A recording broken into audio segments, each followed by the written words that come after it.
In modern warfare, the line between success and catastrophe is measured in milliseconds. But how do you capture one of the most heavily guarded men on the planet, right in the heart of an enemy capital, while the whole world is watching? You don't attack their strength. You attack their perception. You create a false reality to hide a very real operation. This isn't just a story about firepower. This is a masterclass in deception. The CIA set the board, the US Navy tightened the noose, and the Air Force turned the sky itself into a psychological weapon. Imagine a scenario where 150 fighter jets fill the night sky, not to destroy, but to scream. A massive, deafening sonic shield designed to tear apart the silence and mask the mechanical hum of killer machines descending to the Earth. 00 a.m. While Caracas slept, history was rewritten. We are not just going to tell you what happened. We are going to deconstruct it. We will go inside the cockpit of the F-35, look through the panoramic night vision of DeltaForce, and analyze every move in the most audacious raid of the 21st century, Operation Southern Spear. But before the first shot was fired, the war began in silence. To understand how Washington could essentially evaporate a president from his own palace, we have to look to the sea, where a trap was set with terrifying precision.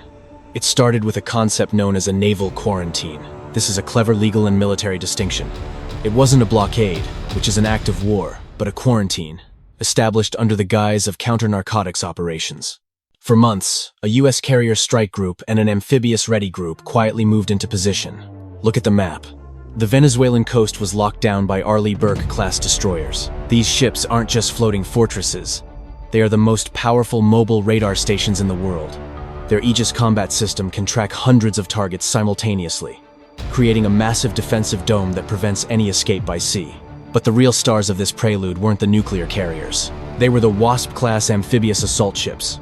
Think of them as the Swiss Army knives of the Navy.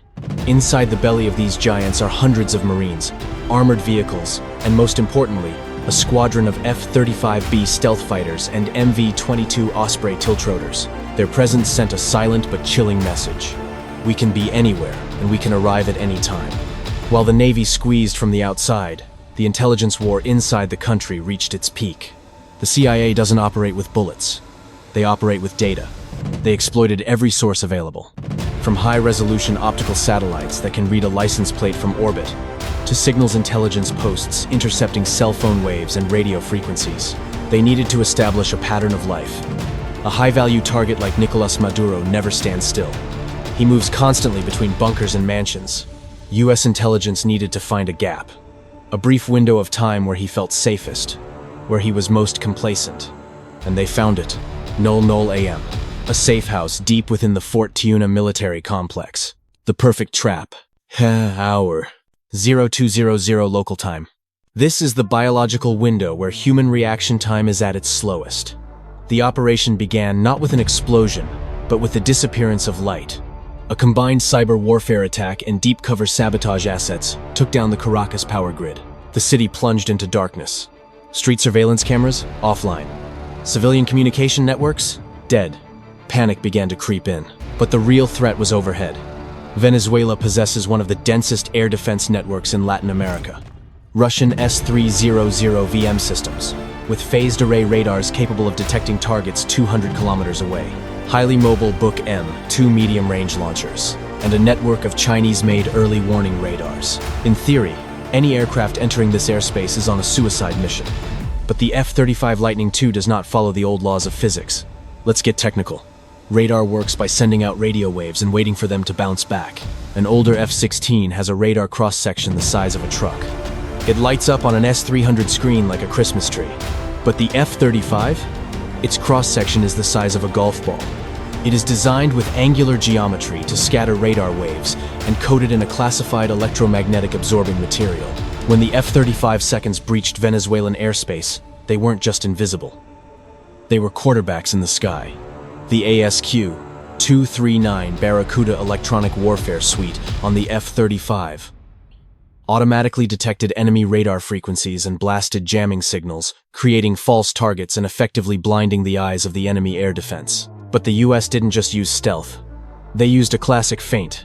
Bombers and other fighters intentionally flew openly at the edge of the airspace, firing cruise missiles at decoy targets like La Carlota Air Base. The goal? forced the Venezuelan air defense commanders to turn their radars on. And the moment they flipped the switch, they were dead. The F-35 seconds instantly geolocated the signal source and launched AGM-88G, advanced anti-radiation missiles. The radar sites were vaporized. The skies over Venezuela had been blinded. This is SIAD, suppression of enemy air defenses, at its absolute highest level. With the skies cleared of missiles, the main act began. Let's talk about the sonic shield. Helicopters, no matter how modern, are loud. The distinctive chop of a Black Hawk or Chinook rotor can be heard for miles in the quiet night. To mask this, the Air Force executed a bold move: auditory overload. Fighter jets flew low at supersonic speeds, creating continuous sonic booms. The roar of jet engines tearing through the atmosphere, combined with the explosions from the diversionary strikes, created a wall of noise. Inside this chaotic storm of sound, the Little Birds and MH-60M Black Hawks of the 160th Special Operations Aviation Regiment, known as the Night Stalkers, glided in like ghosts. They utilized nap-of-the-earth flying techniques, hugging the ground, weaving through valleys, and hiding behind skyscrapers, flying so low that ground radar couldn't see them beneath the terrain clutter. Who was on those birds? DeltaForce, the Tier 1 operators who officially do not exist. Look at their gear. On their helmets, the GPNVG-18 panoramic night vision goggles with 4 tubes, providing a 97-degree field of view instead of the standard 40, turning the pitch-black night into a crisp, phosphor-white landscape. They carried highly customized HK-416 rifles, armor-piercing rounds, and next-generation flashbangs. They descended on the target using swarming tactics. One team fast-roped from the roof. One team breached the perimeter wall. Another cut off the escape route. It all happened simultaneously. DeltaForce had rehearsed this exact layout hundreds of times on a full-scale replica built in the US. They knew exactly how many steps were in the hallway, which way the doors opened, and exactly which floorboards would creak. The moment of the breach is the pinnacle of controlled violence. A small breaching charge blew the reinforced door off its hinges. Instantly, flashbangs were tossed inside. 6 million candela of light and 170 decibels of sound paralyzed the senses of the guards. Before the enemy's brain could even process what was happening, the operators were inside. Double tap. 2 shots to the chest, 1 to the head. That is the rule for armed resistance. The Venezuelan Presidential Guard, despite their training, could not counter this speed. This is OODA loop dominance. Observe, orient, decide, act. The Delta operators were cycling through this loop faster than the enemy could think. At the master bedroom, operators used plasma torches to slice through the steel of the panic room where Maduro was hiding. The shock was visible on the target's face. No reading of rights, no negotiation. Maduro and his wife were physically secured, hooded, zip-tied, and dragged to the extraction point. The entire process, from boots on the ground to target secured, took only minutes. But the extraction is always the most dangerous part. This is when the golden hour of medical trauma turns into the deadly minute of extraction. The heavy-lift MH-47 Chinooks swooped down to pick up the team. But remember, they were deep in enemy territory, hundreds of miles from the coast. The trip home is always more dangerous than the trip in, because the element of surprise is gone. At this moment, the sky once again belonged to the F-35 seconds and armed MQ-9 Reaper drones. They established an orbit of death around the extraction route, ready to incinerate any Venezuelan military convoy trying to intervene. Fuel was a matter of life and death. The F-35 burns fuel at an incredible rate during combat maneuvering. The distance from Puerto Rico to Caracas and back exceeded their combat radius without support. This is where the art of logistics comes in. Loitering at the edge of international airspace were the massive KC-135 Stratotankers and KC-46 Pegasus refuelers. Aerial refueling at night, in lights-out conditions, is an incredibly difficult skill. Pilots have to thread a needle with a multi-million-dollar aircraft while enemy radar is still hunting them. Meanwhile, at sea, the amphibious assault ships had prepared field surgery suites and specialized holding cells. As the helicopter carrying the target touched down on the deck, the operation shifted to a new phase: intelligence, exploitation, and geopolitical crisis management. We need to pause and analyze a question many of you are asking. Why the F-35? Why not the F-16 or the F-18? They are cheaper, and they carry more bombs. The answer lies in the changing nature of warfare. Venezuela is not a group of insurgents in pickup trucks.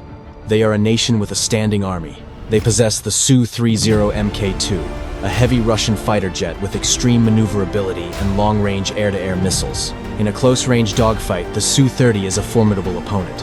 Furthermore, the presence of passive radar and modern electronic warfare systems turns Venezuelan skies into an A2AD environment. Anti-access, area, denial. The F-16 is a fourth-generation fighter. No matter how much you upgrade it, it is a design from the 1970 seconds. It needs other planes to protect it. It needs jammers to escort it. The F-35 is fifth generation. It does it all alone.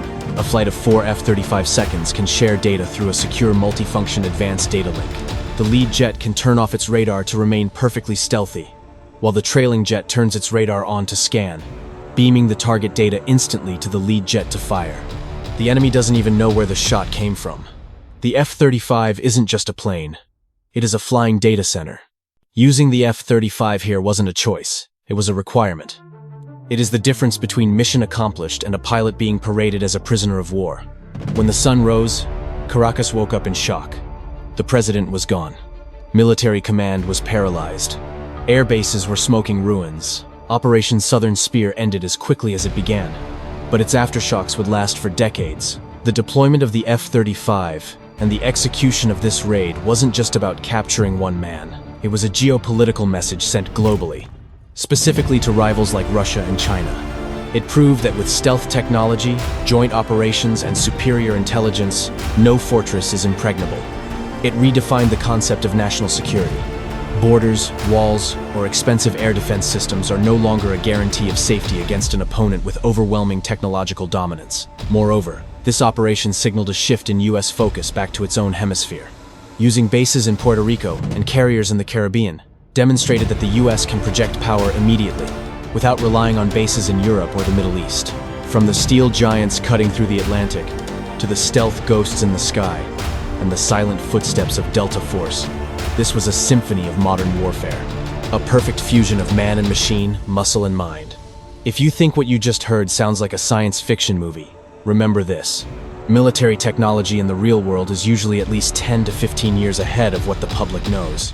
What we see today, they likely tested a decade ago. What do you think about this hypothetical scenario? Is stealth technology truly unbeatable against emerging quantum radars? Let us know your thoughts in the comments below.